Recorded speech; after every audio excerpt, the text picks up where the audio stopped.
Okay, sorry about that. So I'm still learning how this thing works. I seem to have gotten cut off a second ago, so I'll just pick up where it looks like I left off. Here are some things that we also need to survive on top of food and shelter and water. These are things that we need to somehow account for in our budgets. And when we're living on less than $1 a day, this can be incredibly difficult. So as I mentioned, money for rent and a mortgage. If you want to live someplace, you need to be able to pay for it. We need clothes in this society. You can't walk around with no clothes on. So whether you shop at the mall or the thrift shop or you accept hand-me-downs or whatever, we still need clothes to clothe ourselves. All right. Money to pay off existing debts. Now, we might have different loans, whether it's a mortgage or a car loan or student loans, whatever. But a big problem that hurts people who are living in poverty are credit cards. If you can't afford things, you can charge them. You pay for them, or I'm sorry, you buy them now and you pay for them later.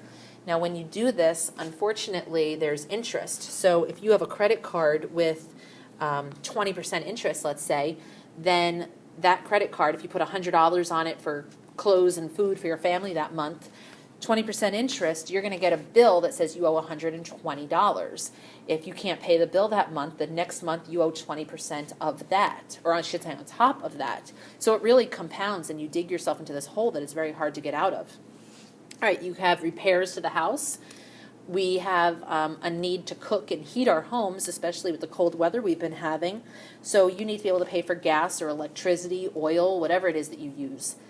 We have water. Now, many of you might have well water, which is free, but some of us have city water. And when you have city water, you actually have to pay for what you use, which really encourages you to save water. It's not too incredibly expensive, but then again, if you're living in poverty, then of course it seems expensive. Money for school fees. We're lucky that we live in a country where we don't have to pay for school. We have a free public education. The problem is that in some countries, you have to pay for your textbooks, you have to pay for a seat in that classroom. So what you have is actually a cycle of poverty that is created, because if a family can't afford to send their kids to school, they're going to have to work or do something to help the family, which means that they're not getting an education, which provides them with the background that they need to be successful later, opening up job opportunities for them. So if they don't have any room to improve or any opportunity to improve their life, I should say, then what's going to happen when they grow up and start a family of their own?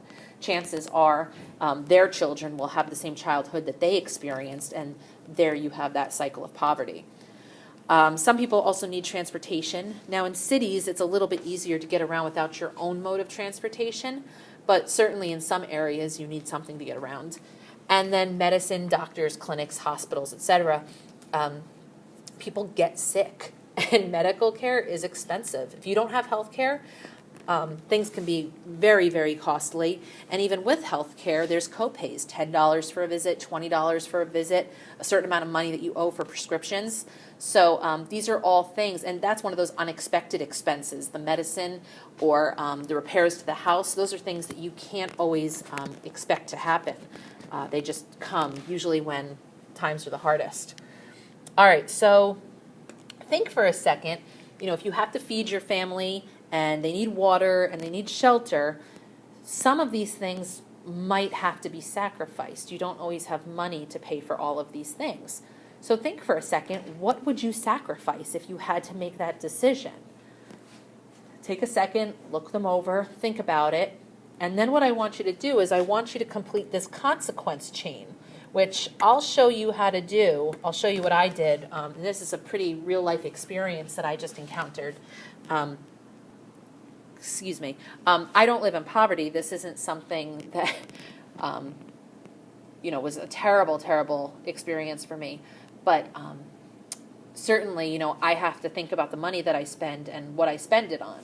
So the first thing that I thought I would sacrifice if I had to was repairs to a house. I need to pay my mortgage for my house. I need to pay off my debts. I need to pay for water. But repairs, sometimes they can wait. So my husband and I had a situation where our roof started leaking. A leak in our roof. Okay.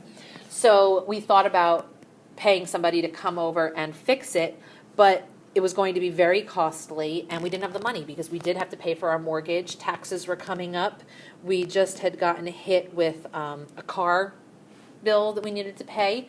So we didn't pay for the leak right away. So what happens when you don't pay for a leak? Eventually you get water damage. And that's pretty much where it stopped. Once we had the water damage, we decided that we needed to fix it. But in other cases where people don't fix it, this could eventually lead to mold.